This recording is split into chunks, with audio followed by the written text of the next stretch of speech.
Hola, ¿qué tal amigos? Muy buenas tardes. Bienvenidos nuevamente a este espacio propuesto por Samay Psicología Integral. Quiero darles las infinitas gracias por darse este tiempo y conectarse para poder aprender sobre temas relacionados a la psicoterapia y a la psicología. Yo soy David Salcedo, soy psicoterapeuta y en esta ocasión hablaremos sobre los héroes cuidando al cuidador, los factores de riesgo psicosociales y estrés postraumático en el personal de primera línea. Como nuestra primera expositora, tenemos a nuestra querida Carmen Mora. Hola, muy buenas tardes. En esta oportunidad tengo el privilegio de empezar yo con este conversatorio de héroes cuidando a nuestros cuidadores y más adelante vamos a estar hablando de algunos aspectos importantes como son los conceptos de todo lo que es este aspecto en particular que son los factores de riesgo psicosociales, algo de normatividad que dice la ley acerca de estos aspectos. Veremos también algunas de las principales enfermedades que aquejan justamente a las personas cuando están expuestos a estos factores de riesgo y haremos un pequeño acercamiento, o me permitiría hacer un pequeño acercamiento a lo que es la clínica de estas enfermedades, de estos factores de riesgo psicosociales. Muchas gracias. Bienvenida, Esteli. Buenas tardes con todos. Para mí también es un gusto poder estar en esta siguiente charla, conversatorio, que se va a trabajar más que nada con el personal de primera línea, que son el personal de trabajo que está laborando y está justamente en esta pandemia que estamos viviendo. Entonces yo voy a tratar un poco el tema del estrés postraumático en el ámbito laboral. Uh-huh. Bien, chicos, ¿y sabían ustedes que el 28 de abril se conmemora el Día Mundial de la Seguridad y Salud en el Trabajo? Y justamente esto surge a raíz de que la Organización Internacional del Trabajo definió los factores de riesgo psicosocial en el año de 1984, estableciendo que estos riesgos corresponden a las interacciones entre el medio ambiente de trabajo, el contenido de trabajo, las condiciones de organización y las capacidades, las necesidades y la cultura del trabajador, las consideraciones personales externas al trabajo que pueden en alguna manera tener influencia en la salud, en el rendimiento del trabajo y por lo tanto también en la satisfacción laboral. Creo que varios de los que estábamos o estamos en formación habremos escuchado de estos factores de motivación e higiene y son factores también que vienen muy de la mano para justamente reducir estos factores de riesgo psicosocial. Por lo tanto, según la Organización Internacional del Trabajo, pues como nos damos cuenta, va marcando esta relación entre estrés, satisfacción, entre capacidad de afrontamiento y marca justamente esta particularidad del estrés como uno de los desencadenantes de estos riesgos de trabajo, estableciendo entonces, según la Organización Internacional del Trabajo, que el estrés es la respuesta física y emocional dañina causada por un desequilibrio entre las exigencias percibidas y los recursos y capacidades percibidos de un individuo para hacer frente a estas exigencias. Por lo tanto, el estrés relacionado con el trabajo está determinado pues que estas relaciones laborales, este diseño laboral, venga a agravarse cuando el trabajador, en este caso, siente que las condiciones son demasiado adversas y por lo tanto, de pronto no cuenta con todas las capacidades de adaptación para poder salir adelante en su empresa, en su trabajo. Ahora, como les había mencionado antes, es importante mencionar la normatividad, es decir, por qué es importante realizar todo esto, hablar de todo esto, de lo que son los factores de riesgo psicosocial. Tenemos nosotros que la Constitución Política del Ecuador, en el artículo 331, establece que se prohíbe toda forma de discriminación, acoso o acto de violencia de cualquier índole, sea esta directa o indirecta, que afecte a hombres o mujeres en el trabajo. Asimismo, el Instrumento Andino de Seguridad y Salud del Trabajo en el capítulo 3 específicamente, en el artículo 11, literal B, establece una decisión en donde dice que es importantísimo identificar y evaluar los riesgos en forma inicial y periódicamente, con la finalidad de ¿qué? De planificar adecuadamente las acciones preventivas mediante sistemas de vigilancia, epidemiología ocupacional específicos u otros sistemas similares basados en un mapa de riesgo.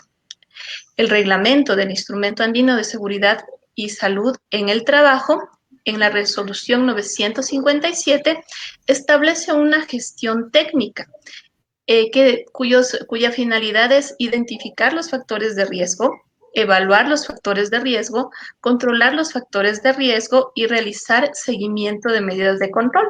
Entonces, como nos damos cuenta, estos factores de riesgo son muy importantes para el cuidado del trabajador. Y cuando nosotros hablamos del cuidado del trabajador, también hablamos de un correcto funcionamiento de una empresa o de una institución. Por lo tanto, vamos a tomar algo un poco más específico, un tanto más específico que corresponde a nuestro sistema de auditoría de riesgos para el trabajo, en donde se establecen dos mecanismos de medición. El primero dice, se han realizado mediciones de los factores de riesgo ocupacional a todos los puestos de trabajo con métodos de medición cual y cuantitativos según corresponda, utilizando procedimientos reconocidos en el ámbito nacional o internacional, es decir, instrumentos validados. Y la medición tiene una estrategia de muestreo definida técnicamente, porque hay empresas en donde hay gran cantidad de personal y lo que nosotros necesitamos es establecer cuáles son los factores de riesgo que podrían afectar al trabajador y de esta manera tomar medidas generales. Además de esto, el Código del Trabajo también establece que en todas aquellas empresas donde haya más de 10 trabajadores, es obligación del empleador identificar estos factores de riesgo. Y tomando aquí algunas de las enseñanzas de uno de mis queridos maestros de pregrado, el doctor Patricio Jacome, un distinguido salubrista de aquí del Ecuador, nos explicaba la gran importancia que tiene justamente realizar programas de prevención y promoción de la salud. ¿Para qué? Justamente para no caer en problemas de salud pública, ¿no? Como por ejemplo, en algunos lugares, el burnout es uno de los problemas de salud pública que justamente pueden aquejar a las empresas, ¿no? Entonces, como ya nos damos cuenta, es importante que nosotros tengamos claro qué son estos factores de riesgo psicosociales. Hay algunos lugares en donde los conocen como factores psicosociales, otros lugares donde los conocen como factores psicosociales de riesgo y otros lugares en donde se los conoce como factores o como riesgos psicosociales. De pronto podemos decir que son sinónimos, son palabras diferentes, son términos diferentes, y les comento que en algunos casos, pues estos términos suelen usarse para identificar a los factores de riesgo, pero en sí, en su fondo, tienen unas pequeñas diferencias que se les voy a contar ahorita. Entonces, cuando nosotros hablamos de factores psicosociales laborales, estamos hablando de un conjunto de percepciones y experiencias del empleado, ¿no? Que tiene frente a la interacción en el trabajo, su medio ambiente, la satisfacción y necesidades, la cultura y su situación personal. Cuando hablamos de factores psicosociales de riesgo, estaremos identificando aquellas condiciones organizacionales que poseen elementos con probabilidad de afectar negativamente la salud física y psicológica del empleador. Y cuando nosotros hablamos de riesgos psicosociales, estaremos estableciendo que son situaciones laborales que tienen una alta probabilidad de dañar gravemente la salud de los trabajadores, tanto física cuanto social o mentalmente. Por lo tanto, como nos damos cuenta, pues es importantísimo identificar bien en cada uno de los lugares donde se desempeñan labores importantes cuáles son estos factores de riesgo psicosociales. Ahora, ¿quién creen ustedes que deba hacer esta intervención? No sé, David, Steffi, ¿quién creen ustedes que deba hacer esta intervención? ¿Quiénes creen ustedes que podría realizar esto? Claro, mira, yo creo que el profesional adecuado para poder realizar estas intervenciones son los psicólogos, ¿no? Yo pienso que toda la salud mental tiene que ir enrolada siempre en cuanto a profesionales calificados, ¿sí? Y eso es algo muy importante porque, por supuesto, hay muchas personas quienes de pronto trabajan y se toman estas atribuciones que de pronto no deberían, ¿no? Y es algo sumamente fundamental que las competencias de los psicólogos tengan que realizar a los psicólogos. Y mucho Ujú, más aún, hay incluso dentro de los psicólogos, ¿no? Es muy importante que ciertas competencias tengan que realizarlo los especialistas, ¿sí? así Porque, es. por supuesto, Ujú, hay profesionales que son de pregrado, por ejemplo, que muchas de las veces realizan competencias que deben realizar los especialistas.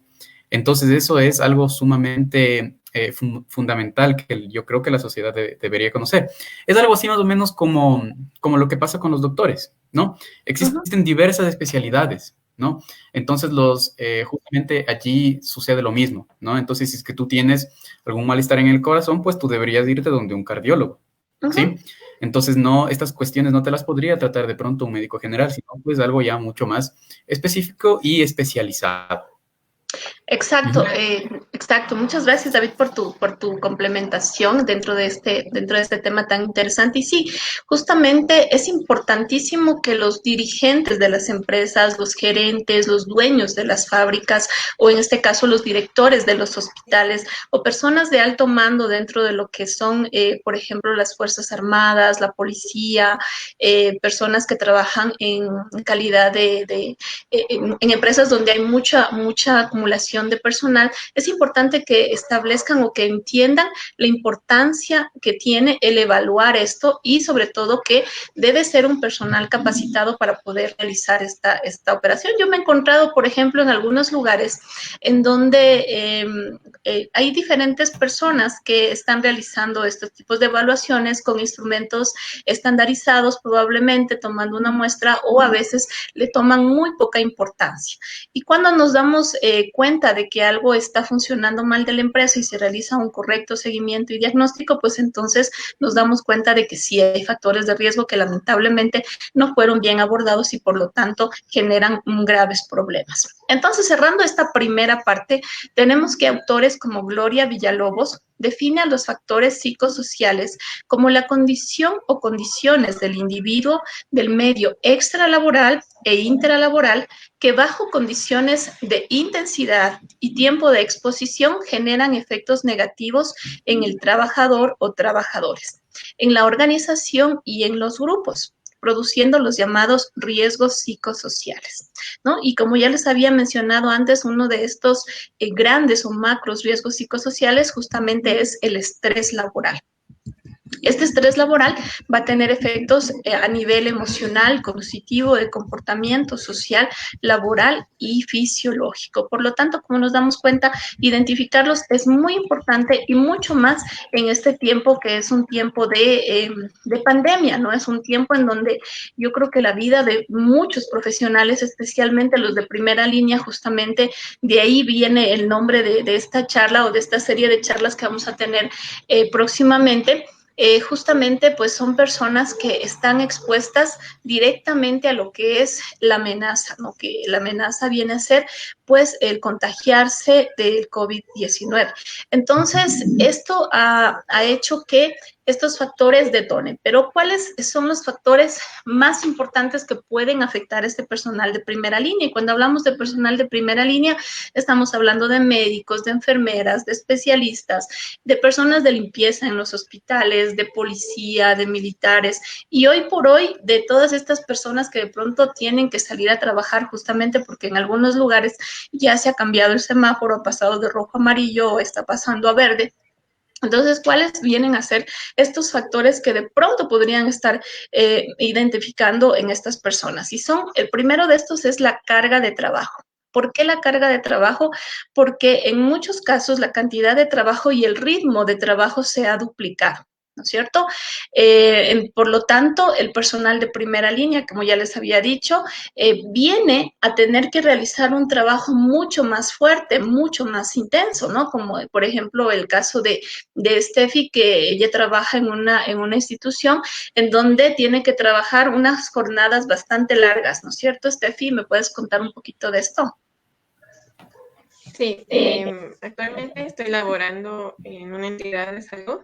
Es justamente para tratar a los pacientes con COVID. Entonces, tenemos que cumplir un horario de hospital, es decir, de turnos. Entonces, hay turnos a veces de 24 horas o de 12 horas y hay que cumplirlas. Obviamente que hay que seguir un protocolo de bioseguridad. No significa que entramos sin protocolos, entramos con trajes especiales, que hay que seguir un protocolo especial al ponerse y al quitarse el traje, ¿no? Y todo el personal es así, que tenemos ese cuidado y también el usar mascarilla, ¿no? Y también no solo es la concientización del personal de salud, sino también es el paciente, porque a veces el paciente, a pesar de que está con el COVID, a veces le resulta difícil usar la mascarilla.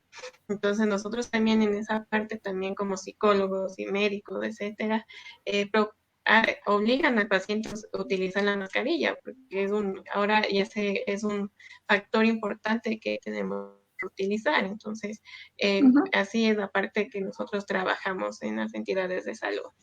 Ajá, entonces, como nos damos cuenta, si antes cumplías un horario de trabajo, yo qué sé, de 8 de la mañana a 4 de la tarde, pues ahora tienes jornadas mucho más intensas.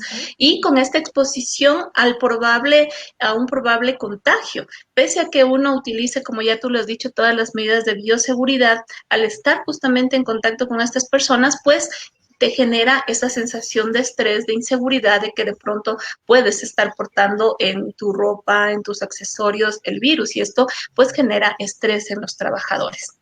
Otro de los factores importantes de psicosociales importantes es justamente el tiempo de trabajo. Como nos decía ahorita Steffi, el tiempo de trabajo se ha alargado, ¿no? Entonces ahora tenemos tiempos de trabajo más intensos, claro, buscando proteger al trabajador también, pero son tiempos de trabajo más intensos.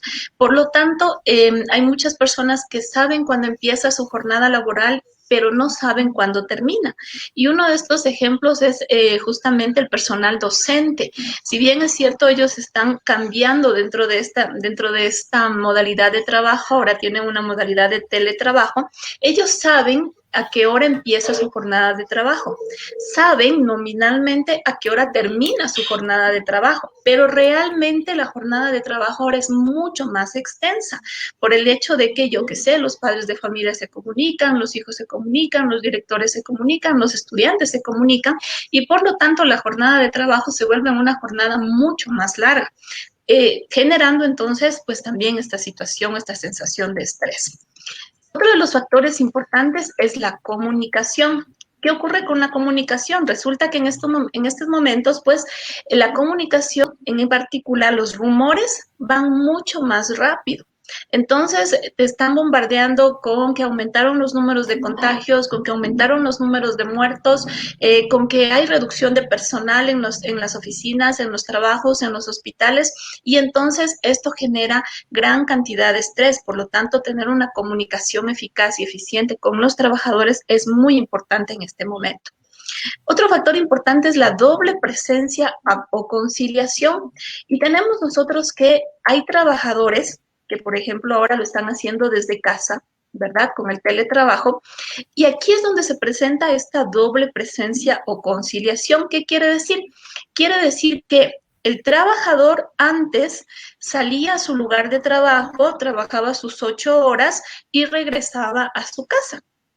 Ahora tiene que estar en su casa, trabajar sus 8 horas y además de eso cumplir con las labores de casa, ¿no? Es decir, el trabajador tiene que desarrollar lo que su jefe o su empresa le pida y además de eso tiene que estar pendiente de su hogar, de sus hijos, de atenderlos, y esto hace que se sobrecargue el trabajador, ¿no? Porque está trabajando dentro de su casa, las necesidades así lo han hecho y pues las personas, el teletrabajo se ha convertido también en una forma de mantener sus trabajos, ¿no? Ya no puedo ir al trabajo directamente, pero ahora me quedo en casa trabajando y esto hace pues que las personas ya no tengan un espacio delimitado donde desarrollan su trabajo, sino que ahora lo están compartiendo con ser papás, con ser esposos, con ser amas de casa y con ser profesionales, ¿no? Entonces esto hace también que se produzca una sensación de estrés y este es un gran riesgo de trabajo que está detonando en particular ahora con el teletrabajo, ¿no? El siguiente riesgo de trabajo muy importante sobre el cual vamos a trabajar hoy es el desarrollo profesional. ¿Y qué es lo que ocurre? Ocurre que de pronto tú te preparaste y eras un excelente profesional, pero debido a tu edad, por ejemplo, o debido a que tienes una enfermedad preexistente, te conviertes o pasas a ser parte del grupo de alto riesgo y por lo tanto de mucho mayor cuidado.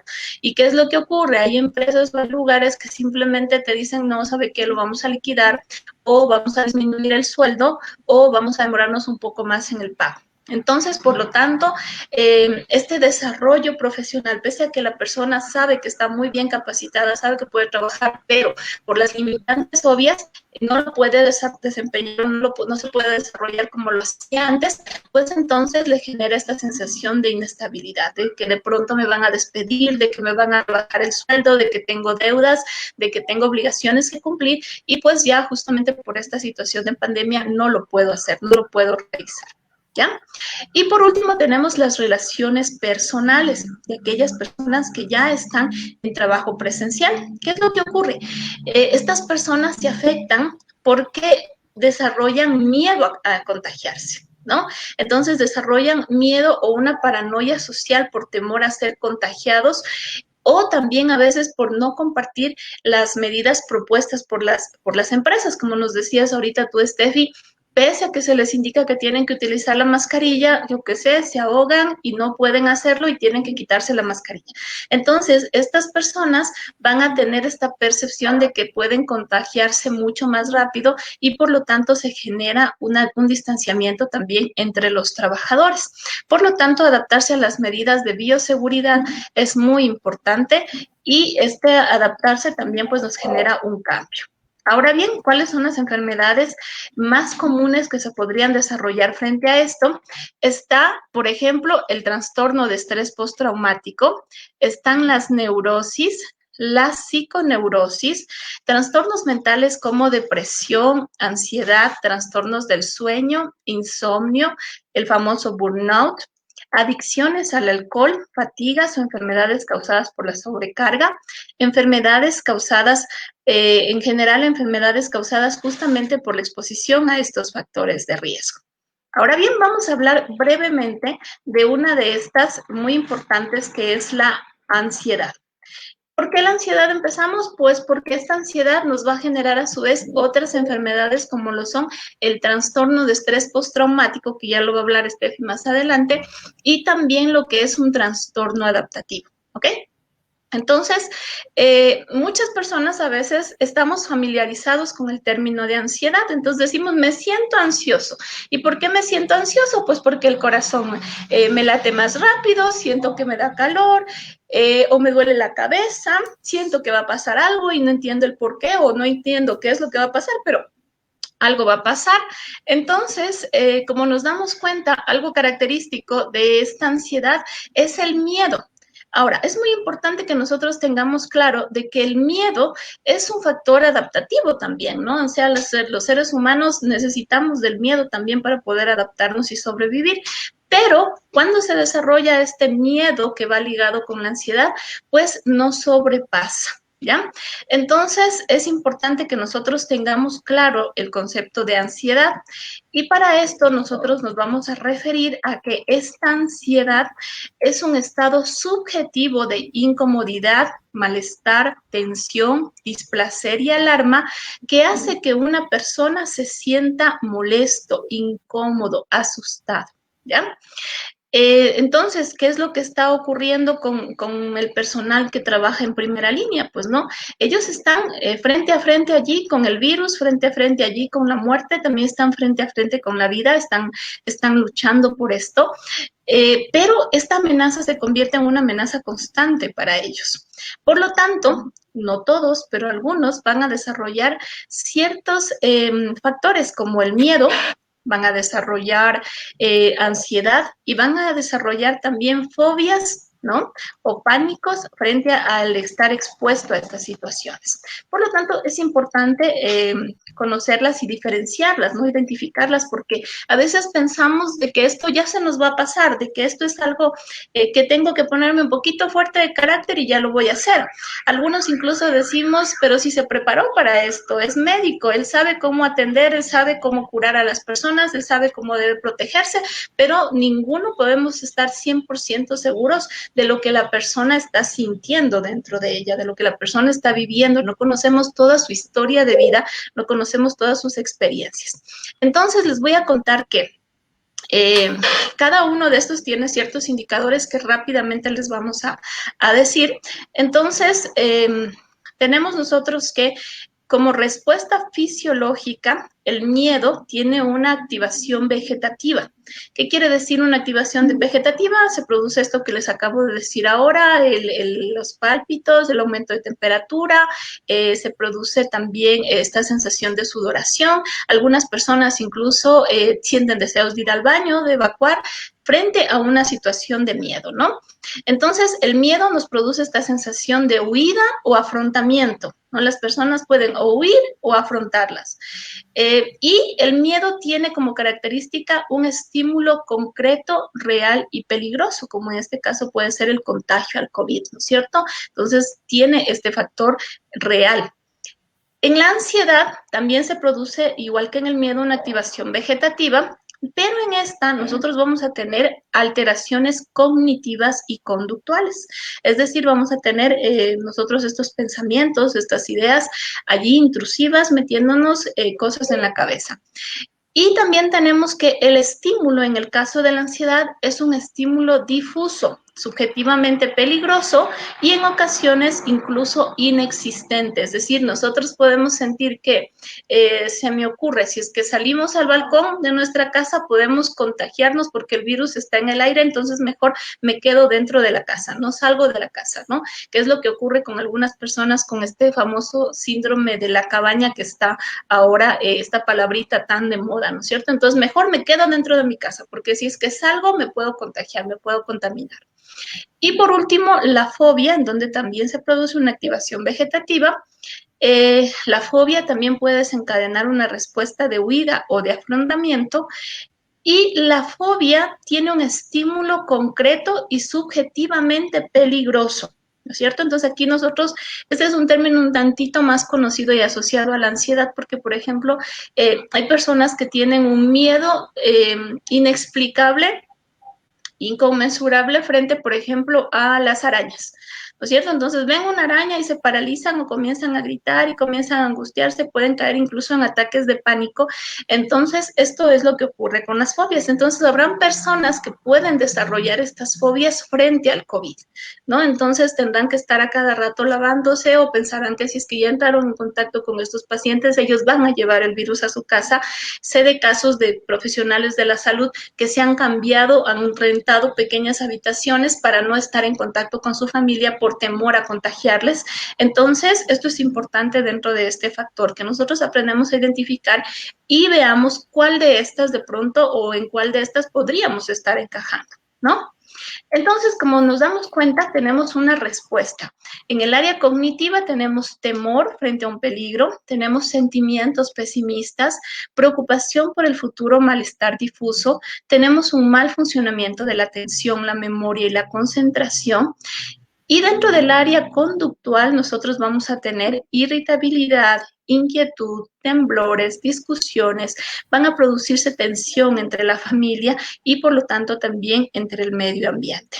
dentro del área somática, como ya hemos hablado, esta hiperactivación vegetativa que se manifiesta con la aceleración del pulso, la taquipnea, midriasis, ahogo, temblores, sensación de pérdida de control o de pérdida incluso del conocimiento, la transpiración o la rigidez muscular, la debilidad muscular. También vamos a tener que la persona puede presentar insomnio o inquietud, ¿no? Entonces nos damos cuenta, la ansiedad no es un factor así tan leve, ¿no? Que nosotros, oye, ya ponte fuerte y controla tu ansiedad. Como nos damos cuenta, es un factor bastante serio. ¿Y qué es lo que está ocurriendo en el cerebro de una persona con ansiedad? Porque sabemos que nuestro cerebro y todo nuestro ser en sí también obedece a ciertos estímulos y ciertas respuestas químicas. Por lo tanto, no es tan sencillo así como de decir, ya, ponte bien. En nuestro cerebro lo que ocurre es que la serotonina no está cumpliendo toda su función y por lo tanto no produce este efecto inhibitorio y controlador de la ira, generando entonces estos cambios de humor. El ácido gamma aminobutrínico también, que es un calmante natural, no está funcionando bien, por lo tanto la persona se dispara, ¿no? La norepinefrina y la noradrenalina, que regulan también factores de sueño, tampoco están funcionando bien, por lo tanto la persona tiene periodos o etapas de insomnio también, y esto genera a su vez problemas de memoria, falta de motivación, e incluso también genera problemas a nivel sexual, ¿no? Entonces, como nos damos cuenta, pues es un factor bastante importante que debe ser determinado a tiempo para que las personas o para que el personal que labora en una empresa pues sea un personal saludable, y más los que trabajan en esta primera línea. El segundo elemento del que vamos a hablar rápidamente es el factor de la depresión. La depresión pertenece a al grupo, mejor dicho, de los trastornos del estado de ánimo. Y el estado de ánimo, si nosotros le pusiéramos como en una maquinita para medir, nosotros nos daríamos cuenta de que el estado de ánimo tiene picos altos y bajos. Eso es lo común que ocurre en las personas, ¿no? Pero cuando nosotros tenemos situaciones de mal funcionamiento, tenemos estrés, y si es que este estrés genera depresión, nosotros vamos a tener bajones de todo esto, y esa euforia pues se va a convertir en tristeza. Entonces, lo que ocurre es que nuestro cerebro comienza a producir muchos neurotransmisores, o mejor dicho, empieza a no producir neurotransmisores como la serotonina, la dopamina, la noradrenalina o la melatonina, y esto hace que la persona todo lo vea en gris, ¿no es cierto? Mientras que hay personas que siempre están felices y siempre ven todo a color, pues estas personas todo lo van a ver en gris. Ahora, si es que es intenso este malestar, nosotros vamos a hablar de cuadros agudos de depresión, y al igual que en el caso de la ansiedad, cuando ya son cuadros muy agudos, necesitan intervención clínica y medicamentos incluso para poder regular estos niveles de neurotransmisores, y pues que la persona se vuelva nuevamente funcional y que la persona vuelva nuevamente a su estado natural. Esto más la psicoterapia hace que el paciente rápidamente pueda recobrar su funcionalidad, ¿no? Tanto la ansiedad como el estrés son fenómenos bastante comunes en el medio, por lo tanto no hay que tener miedo de acudir a una psicoterapia porque tenemos algunos de estos problemas, porque son factores bastante comunes, pero que lamentablemente por la cultura de las personas lo que hacemos es decir, ponte bien, no te preocupes, la situación ya va a cambiar, tienes que poner de tu parte, pero en realidad, como nos damos cuenta, no es tan fácil. Luego, como les había dicho, tenemos nosotros dos trastornos también muy importantes que podría presentar el personal de primera línea, que son el estrés postraumático y el trastorno adaptativo. Cuando hablamos de estrés postraumático, estamos hablando de que el individuo ha estado bajo la presencia de un traumatismo desencadenante. Y este traumatismo desencadenante le pudo haber hecho percibir a la persona que su vida está en riesgo. y por lo tanto se generan síntomas disociativos, ansiedad, evitaciones del estímulo, ocurre también reexperimentación del trauma, ¿no? Tenemos, por ejemplo, personas que están trabajando en las funerarias, en la inhumación de los cuerpos, ¿no es cierto? Entonces, estas personas, por ejemplo, están expuestas a mirar gran cantidades de cadáveres que antes probablemente no las veían. Y ahora sí tienen que hacer frente a esta situación, a esta condición. Entonces, esto es un efecto traumático para ellos. Entonces, todos estos factores hacen que la persona pueda presentar, por ejemplo, síntomas intrusivos como recuerdos, pesadillas, imágenes en flashback, que son como esta especie de fotos de lo que ha visto o de lo que ha ocurrido. Personal, por ejemplo, que está haciendo levantamiento de cadáveres, entonces va a quedarse un poquito con estas imágenes en su mente que le estarán atormentando allí. Síntomas de evitación, paralización, evitación de estímulos vinculados al trauma, y también síntomas de hiperactivación, es decir, ansiedad e incapacidad de relajarse e inclusive el insomnio, ¿ok? Y el trastorno adaptativo, que es un trastorno que a veces tiende a confundirse con ansiedad o con estrés postraumático. En nosotros tenemos que la persona eh, podría presentar o ansiedad o depresión. Podría presentar síntomas también somatomorfos, y esto justamente es lo que lo hace un tanto difícil de diagnosticar, ¿no? Por lo tanto, para tomar en cuenta en el diagnóstico del trastorno adaptativo, tenemos que tener en cuenta, según lo que establece el manual del DSM-5, tener síntomas emocionales o conductuales dentro de los 3 meses después de que suceda un determinado factor estresante en la vida, como es en este caso el COVID-19.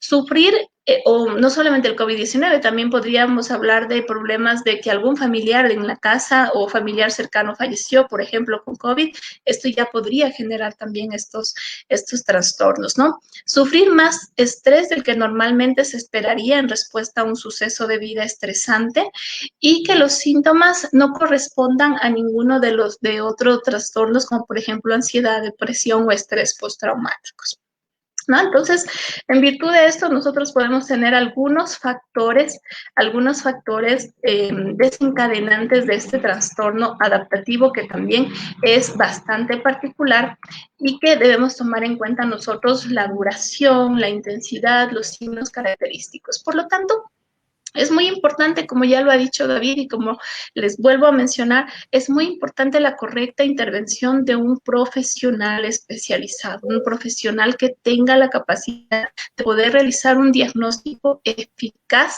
de los factores de riesgo y de qué personal podría estar expuesto o ser más vulnerable a sufrir estos factores de riesgo.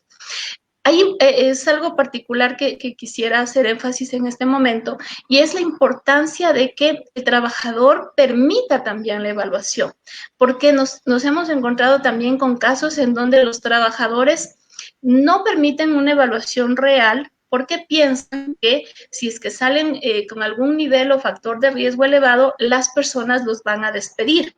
Entonces es importante que tengan en cuenta esto, porque la idea de una evaluación, de una normativa acerca de los factores de riesgo psicosociales, no es llegar al despido de los trabajadores, sino por el contrario, la idea justamente es la de generar un ambiente laboral que le permita al trabajador desarrollarse correctamente. Entonces, esto es algo muy importante que nosotros debemos tomar en cuenta. ¿Cómo intervenir?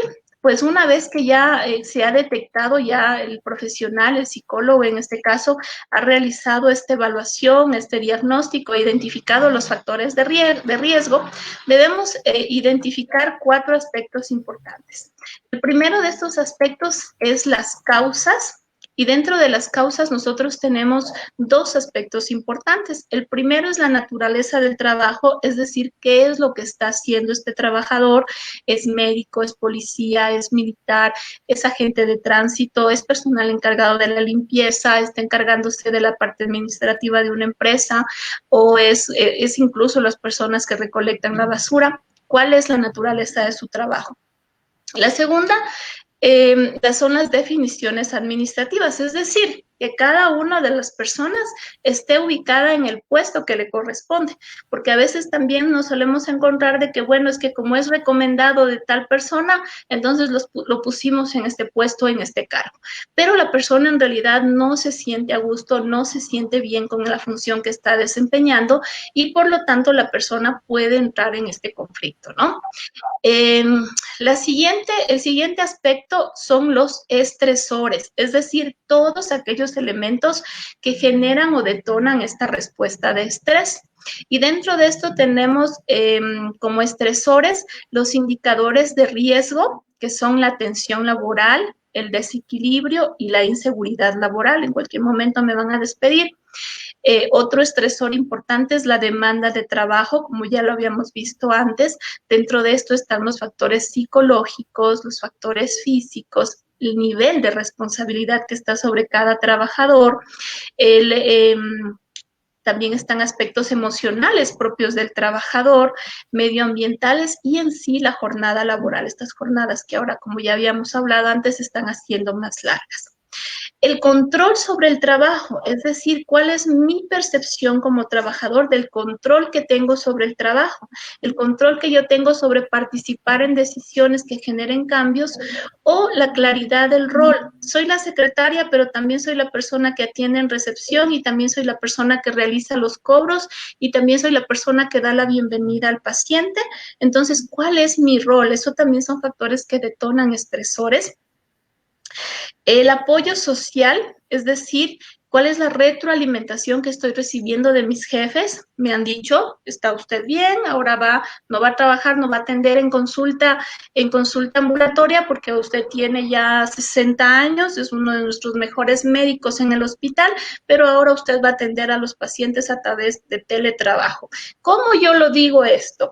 Va a marcar un antes y un después del trabajador, ¿no es cierto? Si es que yo le digo, le hago sentir a él como que ya es una carga para mí y lo mando a su casa y ahora le voy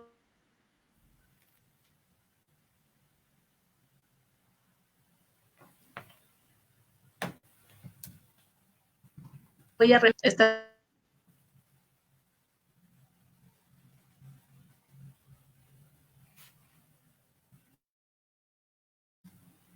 situación va a ser diferente. Tenemos aquí también lo que es el apoyo de los compañeros dentro de este factor de apoyo social, ¿no es cierto? Cómo los compañeros están apoyando. Y por último, las recompensas. En este sentido, la recompensa, el reconocimiento a través de una felicitación, a través de un bono, manteniendo incluso en este momento el mismo sueldo que ganaba antes, se genera una recompensa. Por lo tanto, el trabajador se va a sentir tranquilo y bien. El tercer factor son los reguladores, es decir, la capacidad que tiene el individuo de hacer frente a los estresores de los que les acabé de mencionar en este momento.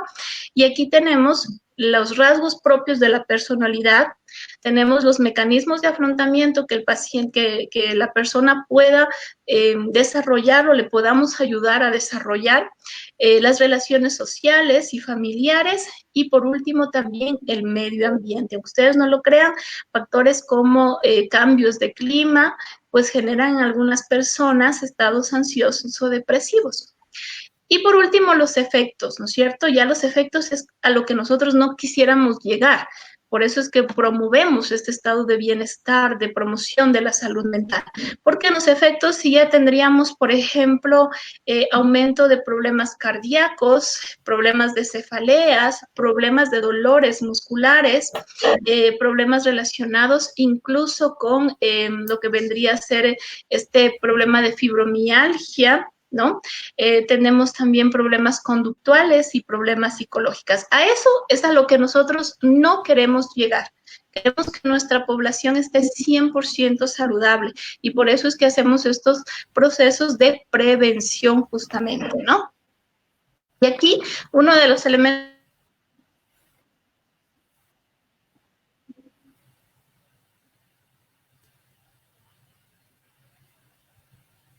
para cerrar o para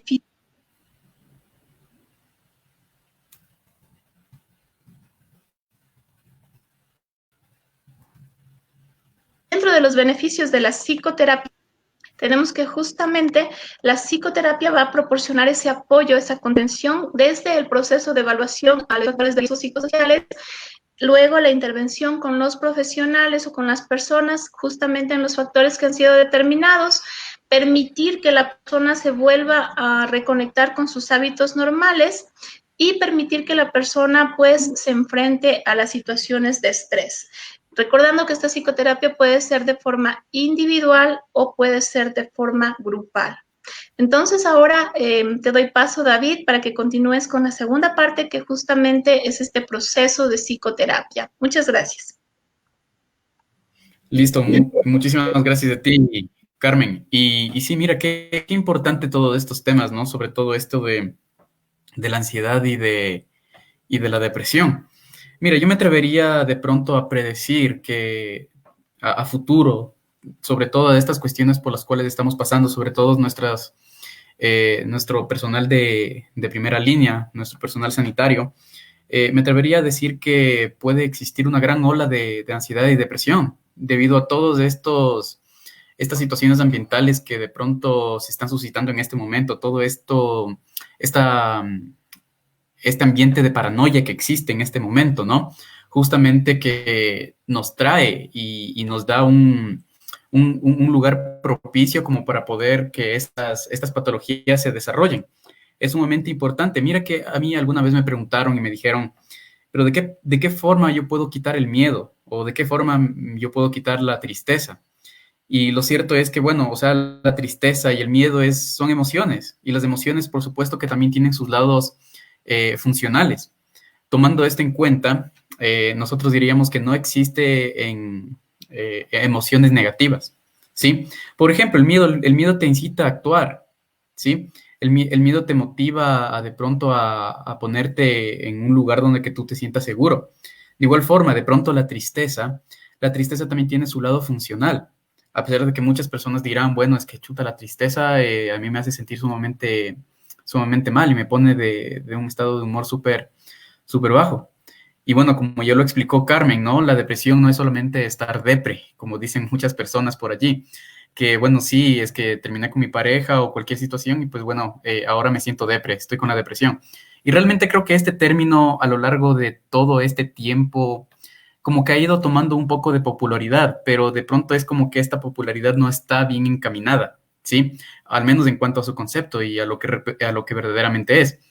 Esto del trastorno depresivo es algo sumamente, es algo sumamente clínico, ¿no? Y algo muy complicado por el cual una persona puede pasar, ¿sí? Puede provocar una disfunción completa en la vida de esta persona quien padezca todo este tipo de situaciones.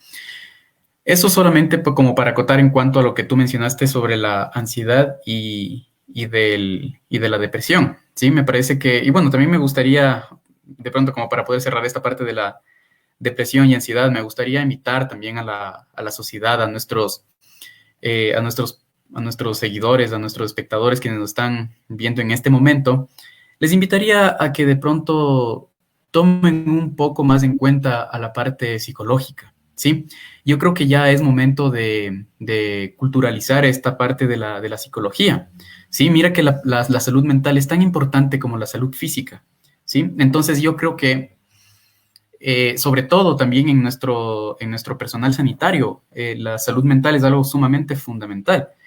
Yo opinaría que es algo que debe de existir en este momento, un acompañamiento psicológico a este personal sanitario. ¿Sí? ¿Por qué?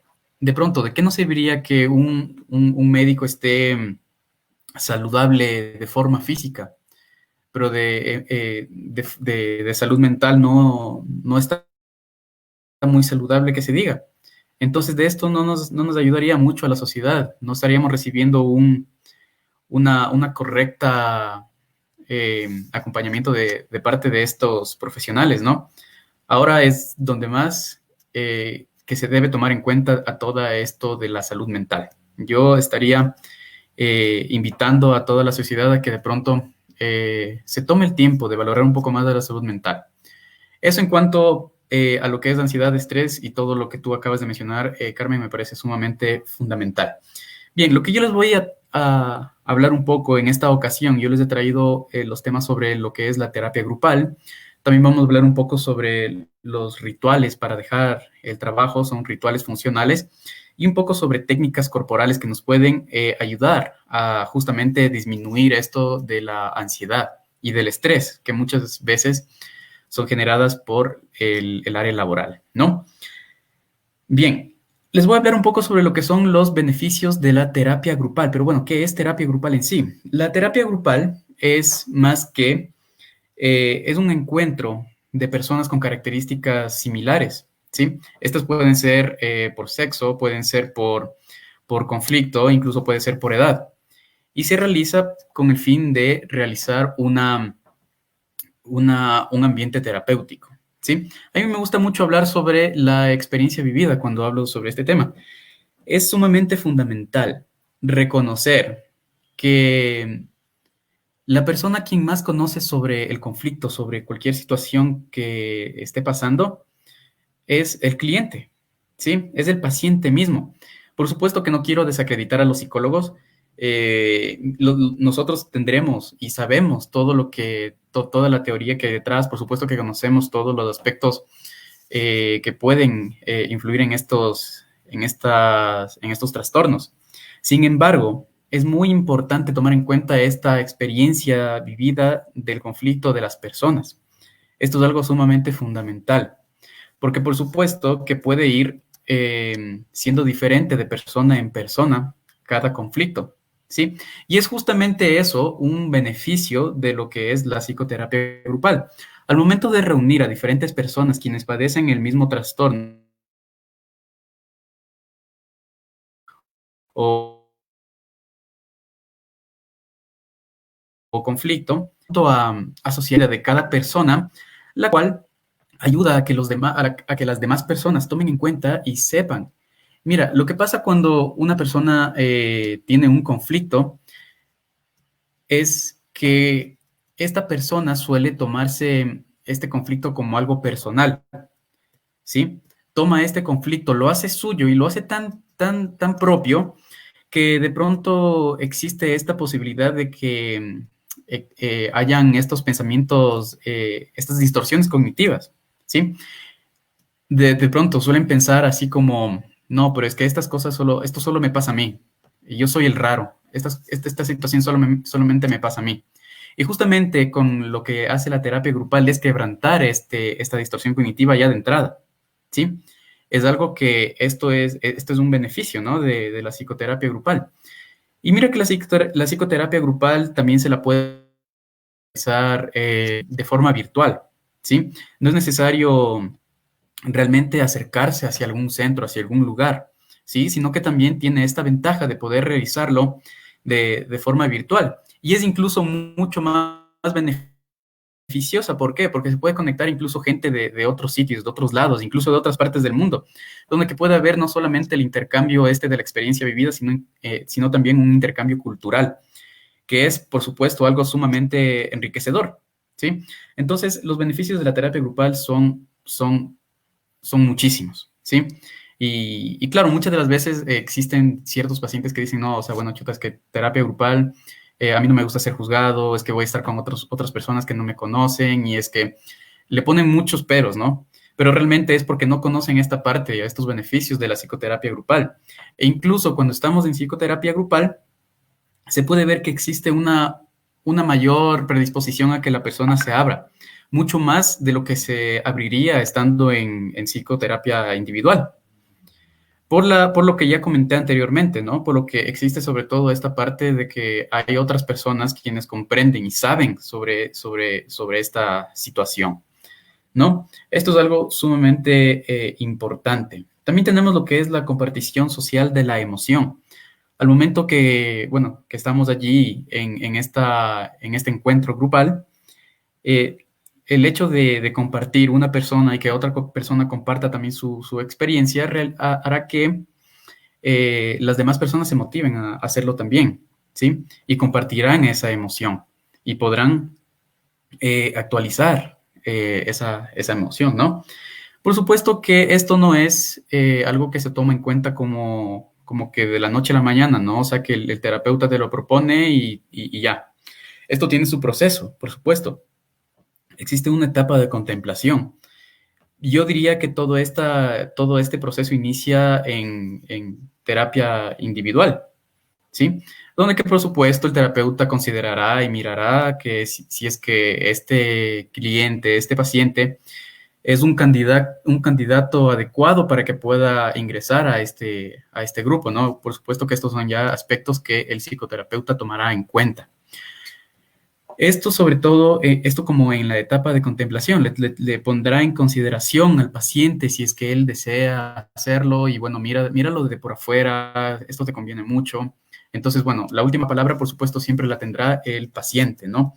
Eso en cuanto a terapia grupal. Yo creo que es algo que esto es muy importante y muy bueno y de pronto esto es algo que se lo puede realizar y es muy útil, ¿no? Y sobre todo, este encuentro grupal se lo realiza de la siguiente forma. Es un terapeuta, un coterapeuta y por supuesto los pacientes. Esto es algo que de pronto genera mucha tensión en los clientes, ¿no? Porque claro, ven a dos profesionales allí y es algo como que llama mucho la atención, ¿sí? Y esto es algo que muchas de las veces los pacientes desconocen en su totalidad, ¿sí? Eso en cuanto a lo que es terapia grupal. Bien, pasemos al siguiente tema, que son los rituales para dejar el trabajo. Esto es algo también muy bueno para realizar y sobre todo para nuestro personal sanitario, nuestro personal de primera línea. Y yo hablaba con un terapista intensivo. Era de estas personas a quienes de pronto era un doctor, un médico a quien remitían todos estos casos de accidentes, remitían todos estos casos donde que las personas llegaban de cierta forma de pronto como que sin un brazo, sin una mano, llegaban sumamente lastimados y eran, o sea, panoramas sumamente fuertes, ¿no? Y él estaba prácticamente todos los días, estaba como que siempre expuesto a estos escenarios donde que existe mucha sangre, personas que están al borde de la muerte y cosas de estas, ¿no? Entonces, claro que todas estas situaciones le generan de cierta forma un cierto nivel de estrés, un cierto nivel de ansiedad, ¿sí? Pero ¿qué hacer para que esto no se desarrolle o para que esto no tenga este encuentro con el cuerpo? Es muy importante realizar un ritual para dejar el trabajo. Precisamente este terapista intensivo que les menciono, él me decía que siempre antes de dejar el trabajo, él solía lavarse la cara. Y era algo sumamente curioso porque él manifestaba que lavarse la cara era como quitarse toda la sangre que él había visto durante todo el día, ¿sí? Entonces son estos rituales funcionales que las personas lo pueden hacer. Y bueno, no solamente lo pueden hacer estas personas quienes tienen un trabajo así que sea de alto impacto, ¿no? Que tengan estas cosas, ¿no? Sino que también puede hacerlo cualquier tipo de persona, quien sienta que tenga un poco de ansiedad, tenga un poco de estrés. Es muy bueno de pronto saber dejar el trabajo en el trabajo y saber diferenciar el hogar con el trabajo y marcar una diferencia o marcar una puerta de salida entre los dos ambientes es algo sumamente fundamental, ¿sí? Es algo muy bueno porque esto hará que no lleves toda esa carga de estrés a tu casa, ¿sí? Por supuesto que habrán personas quienes de pronto lleven trabajo a la casa, pero de pronto sí hará que esa ansiedad, ese estrés sí se vea mermado de cierta forma al realizar este tipo de rituales. ¿Cómo realizarlos? Es sumamente fácil, o sea, es algo que lo puede hacer hasta donde que la imaginación llegue. Entonces, estos rituales, yo creo que lo puede hacer cualquier tipo de persona. E incluso también yo conversaba con una persona que me decía, no, es que para mí la música es todo. Yo siempre antes de dejar el trabajo, me gusta lavarme las manos y escuchar música. A mí me gusta mucho el rock, me gusta mucho la música clásica, por ejemplo, saben decir, ¿no? Y a mí me gusta lavarme las manos, me gusta lavarme la cara. E incluso hay personas que les gusta recibir el viento porque sienten cierto alivio, ¿no? Y mire que todo esto tiene que ver con esta sensación corporal que todo esto genera, ¿no? Y es justamente eso lo que son las técnicas corporales también. Les vengo a hablar sobre una técnica corporal que es sumamente buena, que es llamada el focusing de Glending, ¿no? Esto básicamente nos ayuda a disminuir toda carga o todo nivel de ansiedad que cualquier persona pueda tener. Y es muy interesante meterse en este mundo onírico. Bueno, por supuesto que esta técnica es una técnica que se debe de realizar bajo la supervisión de un profesional calificado, en este caso de un psicoterapeuta, ¿no?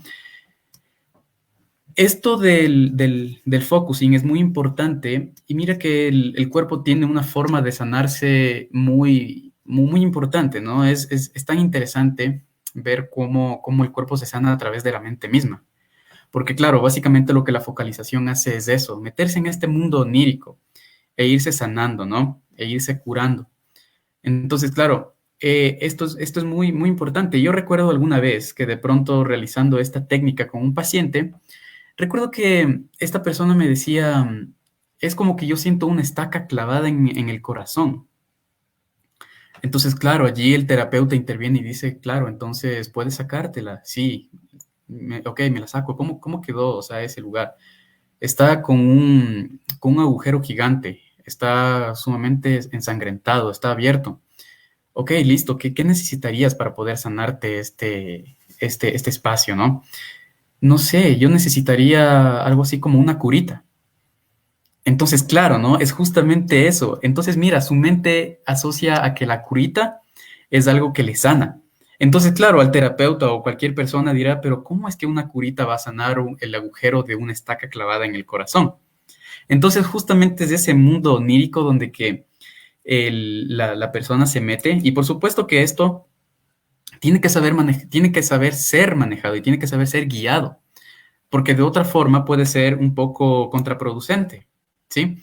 Existía el caso también de que había una paciente que vino con un dolor de cuello y salió con un dolor de cuello mucho más grande, ¿sí?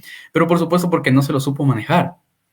Entonces, es esa justamente, es eso, ¿no? La importancia de que debe de existir un profesional calificado para poder realizar todo este tipo de técnicas y todos estos tipos de encuentro que son para que sean realmente beneficiosos para el paciente.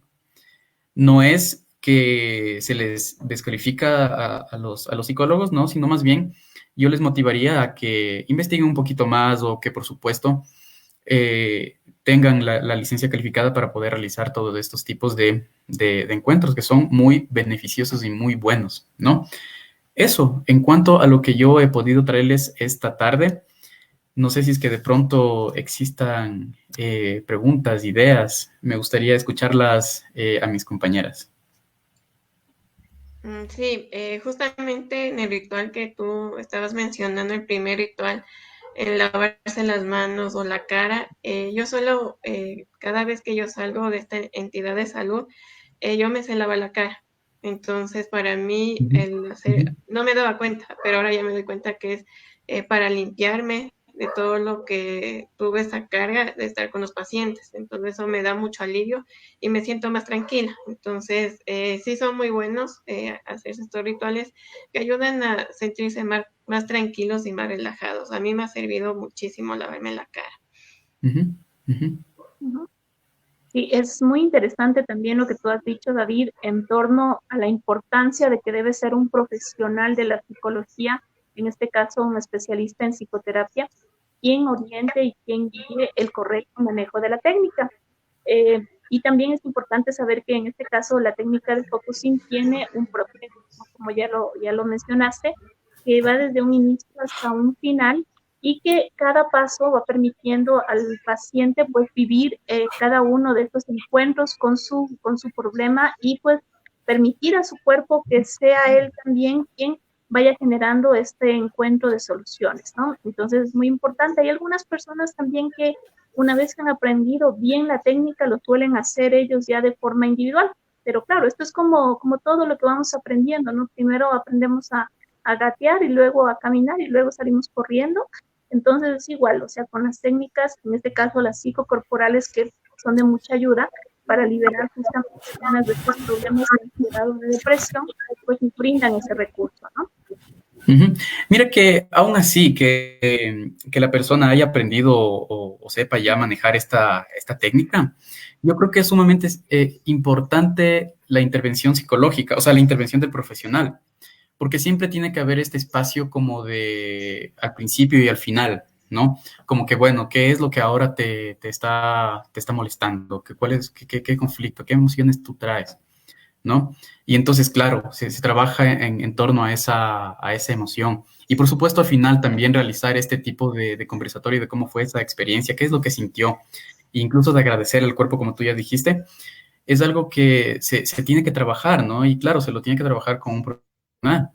Porque claro, hacerlo solo sí tendría sus beneficios, pero carecería de este espacio, que yo considero que estos dos espacios al principio y al final son muy importantes, ¿no?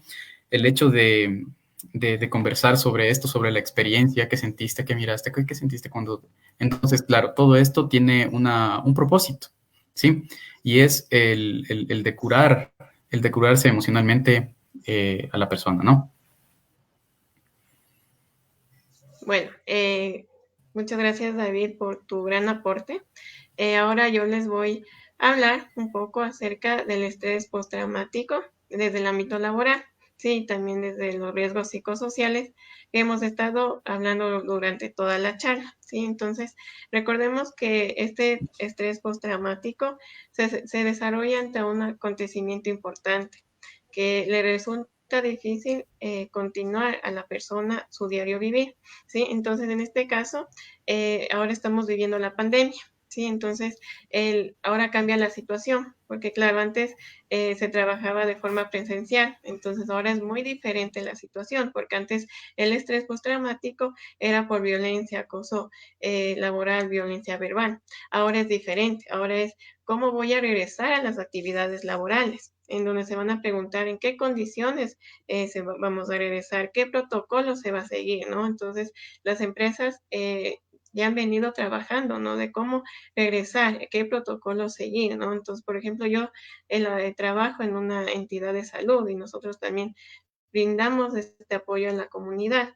En un inicio que comenzó la pandemia, nosotros asistíamos a las personas que necesitaban esta ayuda psicológica, ¿no? Pero recordemos que al inicio todavía las personas no conocían cuán grave era esta pandemia, el COVID, entonces no había el uso adecuado de mascarilla por parte de los pacientes. Entonces, nosotros como entidad de salud tomamos todas las medidas necesarias para poder trabajar, pero lamentablemente hubo un caso positivo en que tocó cerrar esa entidad de salud, hacerse exámenes médicos, entonces, para saber si era positivo o negativo. Entonces, cada persona estaba muy preocupada, ¿no? Y se preguntaba, es que yo estuve con ese paciente, yo me senté, yo cogí el esfero de ese lugar, entonces comienza a generar esta preocupación, ¿no? Entonces también la espera del examen, así salga negativo, ya se queda esa sensación, ese malestar, ¿no? Entonces, y a pesar que también las entidades de salud toman las medidas necesarias de fumigación, ¿no? Entonces, el estado de ánimo cambia bastante en el personal de salud, ¿no? También el pensar que va a contagiar tanto a la familia o que esté contagiado una persona llegada también va a generar ese miedo de volver a regresar a trabajar, porque ahora ya se está volviendo al trabajo. Entonces, tal vez la persona que pasó por el COVID tenga que realizar teletrabajo. Entonces ahí también se va a preguntar, tal vez el que no esté en el trabajo no va a ser suficiente, o tal vez en muchos casos yo regreso al trabajo o ya me despidan. Entonces va a generar estos miedos en la persona y que se le va a hacer muy difícil continuar, ¿no? Yo sé que en algunas empresas toman las medidas necesarias de bioseguridad y también un trabajo integral para que el personal se sienta seguro de regresar al trabajo, ¿no? También recordemos que el personal que trabaja más cerca con tanto con pacientes o en la comunidad son personal médico, también fuerzas de seguridad, empleados, agentes de tránsito, policías, hasta profesores que están más cerca de las personas que podría pasar esto, ¿no? También recordemos que estamos hablando de esto, de los riesgos psicosociales. Entonces, las personas ya comienzan a regresar a sus trabajos, no todos, sino solo un porcentaje, ¿no? Entonces, se van a sentir en ciertos momentos mucho estrés porque van a trabajar bajo presión, y si pasaron por el COVID, por la enfermedad, o pasaron por algún familiar que pasó el COVID, o tuvieron algún duelo de una persona, va a generar este miedo de que si yo voy a trabajar, tal vez yo contagie a las demás personas, y recordar ese evento, porque el estrés postraumático es volver a recordar ese evento que pasó. Entonces siempre se le va a venir ese recuerdo que se llama flashback. Entonces hay que saberlo cómo manejar, ¿sí? También yo, como les comenté, yo también trabajo en una entidad de salud que estamos trabajando con pacientes con COVID. Entonces, claro, nosotros tenemos que modificarnos al horario, o sea, es decir, trabajar turnos de 12 a 24 horas, trabajar bajo presión, porque también es el cuidado que debemos tener, también el trabajar en equipo, que muchas veces también suele ocasionar diferencias hasta poder llegar a un acuerdo. Entonces, son muchas situaciones que hay que ir trabajando, ¿no? También el regresar siempre también provoca este miedo, ¿no? Y también en recordarles que si ustedes que nos están escuchando están atravesando por uno de los síntomas que le hemos comentado, ¿sí? Ustedes pueden tomar una intervención psicoterapéutica, ¿sí? Porque en algún momento ya llega que el estado de ánimo y la parte emocional ya no es como era antes, ¿sí? Entonces, también la comunicación con la familia ya no va a ser la misma. La cotidianidad que teníamos antes ya se cambió. Ahora, desde que vivimos la pandemia, ya es muy diferente. Entonces, también provoca esos síntomas de miedo, de preocupación, de angustia, ¿sí? Y ya no tener este mismo estilo de vida, ¿sí? Entonces, nosotros recomendamos esta intervención psicoterapéutica, ¿sí? Para que la persona pueda entender la situación que está viviendo y que pueda tomar otra forma de, otro tipo de conciencia, que ella piense mejor y que pueda afrontar la situación que está viviendo, ¿sí? Entonces, en este caso, ¿sí? Yo estaba investigando un poco, en la psicología y también en la psicoterapia tenemos muchas corrientes o escuelas psicológicas. Entonces, nosotros, de acuerdo al caso, y más que nada en el estrés postraumático, trabajamos con el enfoque cognitivo-conductual, ¿sí? Entonces, ¿qué es el enfoque cognitivo-conductual? ¿Sí? Es intervenir y usar técnicas que modificará esta conducta desadaptativa, ¿sí? Y se va a sustituir por conductas más adaptativas. Obviamente que va a ir de acuerdo a la personalidad de cada paciente, ¿ya? Para que le pueda dar otro sentido a la situación.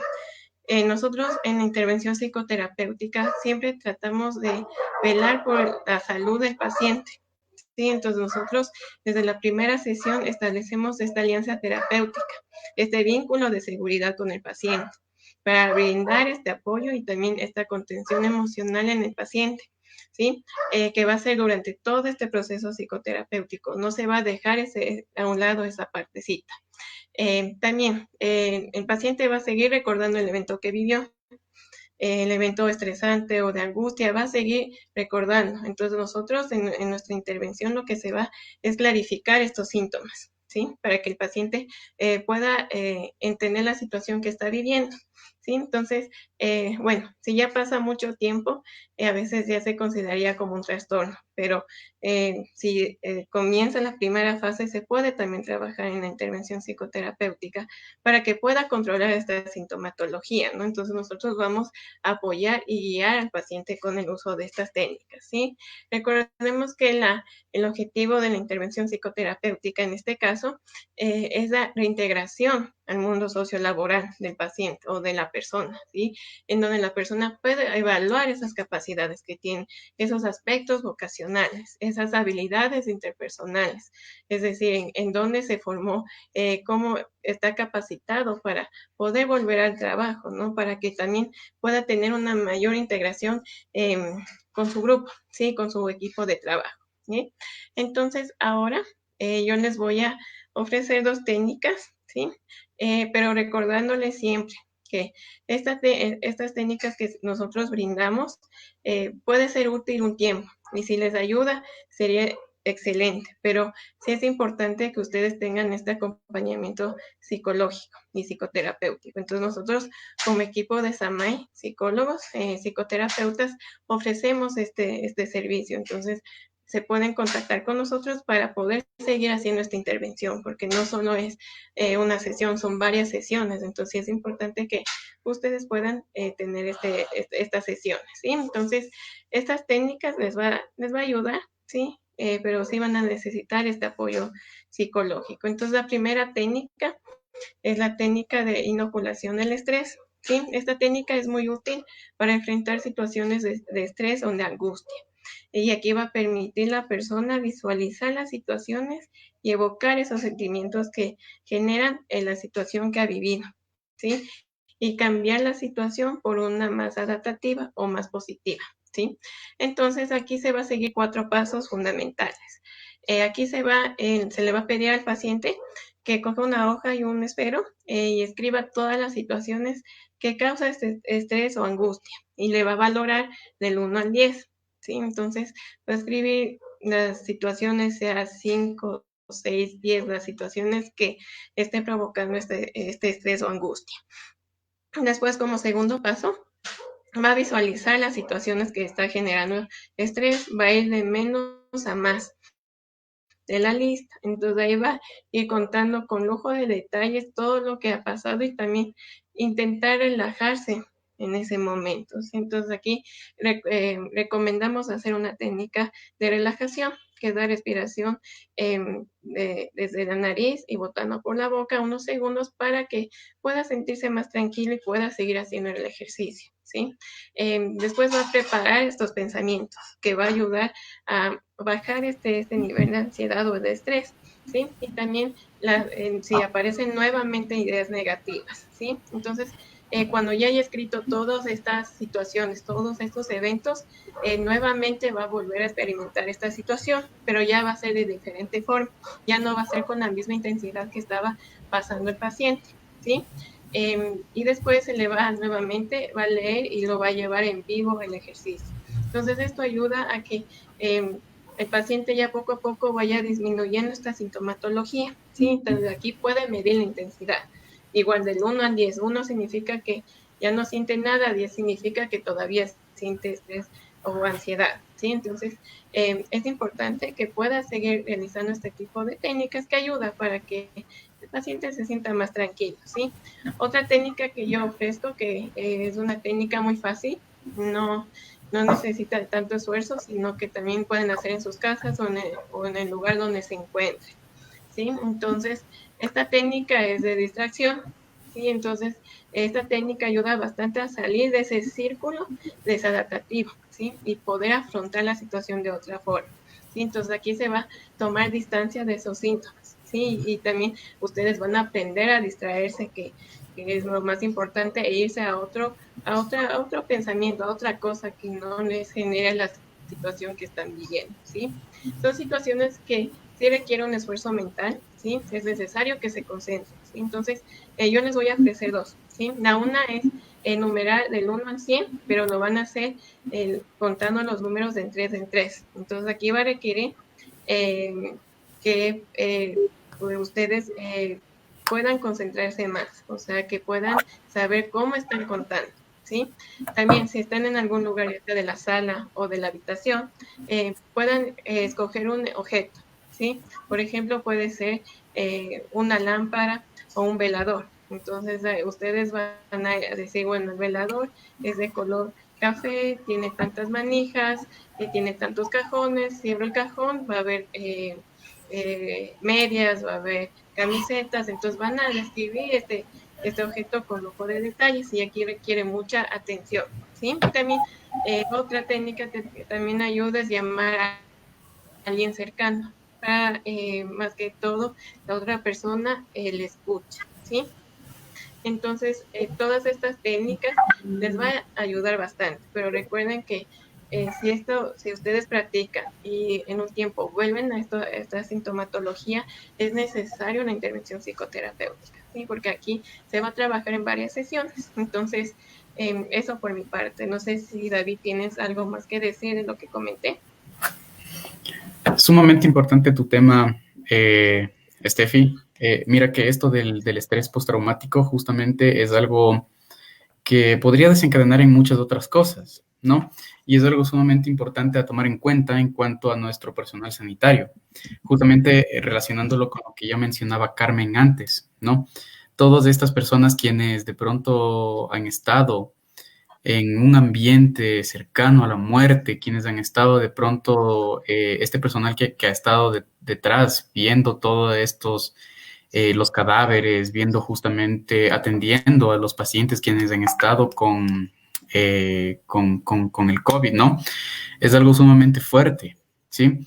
Y mira que el estrés postraumático podría desencadenar también en tener en ciertos niveles de ansiedad, ciertos niveles de depresión incluso también. Entonces es muy importante que se tome en cuenta esta salud mental. Vuelvo y repito, la salud mental es tan importante como la salud física y es algo a lo que yo me gustaría invitar a la sociedad, ¿no? Que se tome en cuenta, sobre todo en este momento que estamos pasando, como yo ya digo, por una gran ola de paranoia, una gran ola de ansiedad, una gran ola de depresión. Las personas quienes estamos dentro de casa, de pronto tienden a sentir este agobio y por ende también existirá cierta angustia. Y mira que también existen otros aspectos que también pueden conllevar a que las personas sientan estos niveles de ansiedad, de estrés, depresión. ¿Qué tal con estas personas quienes han perdido su trabajo? Las cuales son en un número pues muy importante. Entonces, yo creería que la sociedad realmente en este momento necesita un gran apoyo en cuanto a su salud mental. ¿Sí? Eso, entonces yo agradezco a todos y yo agradezco a Carmen por su intervención sumamente importante, a Steffi también. Estos temas son realmente importantes en estos momentos y para nosotros es un gran honor tener este espacio para poder compartir estos conocimientos de psicología en la sociedad. Entonces yo creo que estos espacios es un espacio donde que se puede aprender mucho y compartir ideas. Y sobre todo esto que de pronto se ha visto de cierta forma olvidado o no tomado muy en cuenta en estos tiempos, ¿sí? Entonces, una vez más, un agradecimiento infinito a las personas que se han dado un tiempo para poder conectarse y aprender un poco sobre estos temas, que nosotros con mucho cariño se los traemos a ustedes, ¿no? Entonces, bueno, sin más, yo me despido. No sé si es que Carmen, Steffi quieran decir sus últimas palabras a nuestros queridos espectadores en este momento. Bien, de mi parte, agradecerles a ustedes como equipo SAMAI por su trabajo de investigación, por su trabajo, por su entrega también hacia las personas y por esta vocación tan importante que es el cuidar de la salud mental de todos. Creo que si nos ponemos a ver un lado positivo de esta pandemia, justamente uno de los lados positivos que yo podría identificar es la oportunidad que tenemos ahora varios colegas psicólogos, porque sé que no somos los únicos, pero sí varios colegas psicólogos, de traer temas de cuidado y salud mental a la colectividad. Yo creo que hoy como nunca antes la salud mental está siendo abordada desde diferentes tipos para diferentes personas y ese es un aspecto positivo. Probablemente antes no es que no existía, sino que probablemente pues no había el tiempo para dedicar. Y hoy por hoy, en lo personal, me da mucho gusto, mucho placer el ver cómo hay varios colegas también que se están dedicando a dar información valiosa información de primera mano sobre la salud mental y sobre todo información de profesionales para el público en general, que es algo muy importante, muy valioso. Héroes justamente está dedicado para aquellas personas de primera línea que se encuentran trabajando en los hospitales, para identificar en esta primera charla la importancia de tu cuidado, la importancia de saber que existen riesgos psicosociales, que existe una normatividad y que existe esta preocupación desde el ámbito legal que debe trasladarse a la parte concreta, no debe quedarse únicamente en esa parte escrita.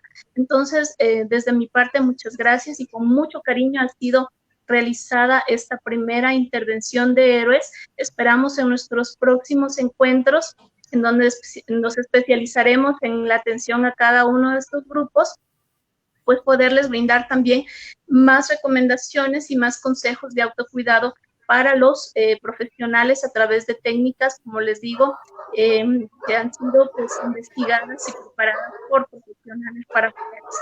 Un fuerte abrazo de mi parte a todo ese personal y el sentimiento de eterna gratitud por el trabajo que ellos realizan día a día cuidando de las personas, cuidando de nuestros seres queridos, de nuestros familiares en los hospitales, a todos aquellos policías también que se encuentran en las calles vigilando y protegiendo a las personas, evitando las aglomeraciones, que es muy importante, y por qué no también aquellos personal que se encuentra en la limpieza, por ejemplo, en la limpieza, en la recolección de basura.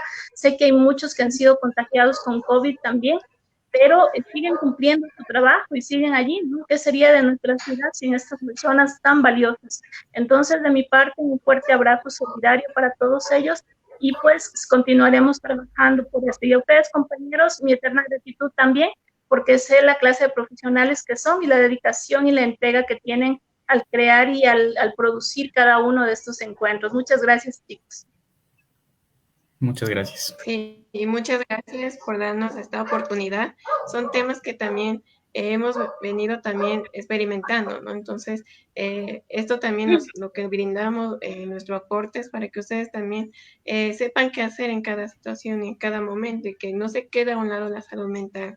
Recuerden que si están, nuevamente, necesitan este apoyo, SAMAI ofrece este apoyo psicológico y psicoterapéutico. Por mi parte, les agradezco mucho por haberse unido a esta transmisión con este tema tan importante.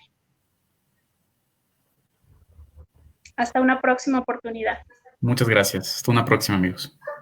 Gracias a todos.